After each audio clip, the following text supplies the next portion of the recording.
നമ്മുടെ CSIR net examination കഴിഞ്ഞു. ഒരു ഫസ്റ്റ് ഇംപ്രഷൻ പറയുകയാണെങ്കിൽ easy to moderate level exam എന്ന് നമുക്ക് പറയാൻ പറ്റും. ഈവൻ ഈസി എന്ന് തന്നെ നമുക്ക് പറയാൻ പറ്റും. അതുകൊണ്ട് തന്നെ കഴിഞ്ഞ പ്രാവശ്യത്തെ അപേക്ഷിച്ചിട്ട് എന്തായാലും കട്ട് ഓഫ് കുറച്ചുകൂടെ കൂടുതലായിരിക്കും എന്നുള്ളത് ഒരു സംശയവുമില്ല.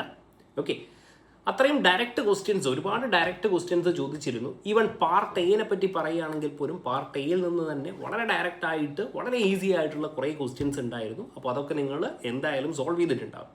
ഇനി കെമിസ്ട്രിയിലേക്ക് വരികയാണെങ്കിൽ, ഇനോർഗാനിക്കിലേക്ക് വരികയാണെങ്കിൽ എസ്പെഷ്യലി ഓർഗാനോമെറ്റാലിക്, ഓക്കെ, ഒരുപാട് ചോദ്യങ്ങൾ ചോദിച്ചിട്ടുണ്ട്. കോർഡിനേഷനിൽ നിന്നും ചോദ്യങ്ങൾ ചോദിച്ചിട്ടുണ്ട്. ഓഫ് കോഴ്സ് ബയോ ഇനോർഗാനിക്കിൽ നിന്നും DNFൽ നിന്നും ചോദ്യങ്ങൾ ചോദിച്ചിട്ടുണ്ടായിരുന്നു.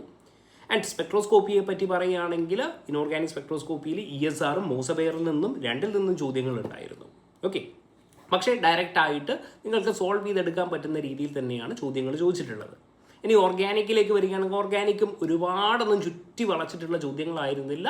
റിയേജൻസിൽ നിന്നും റിയാക്ഷൻ മെക്കാനിസത്തിൽ നിന്നുമൊക്കെ നമുക്ക് സോൾവ് ചെയ്തെടുക്കാൻ പറ്റുന്ന രീതിയിലുള്ള ചോദ്യങ്ങൾ തന്നെയാണ് ചോദിച്ചിരിക്കുന്നത്.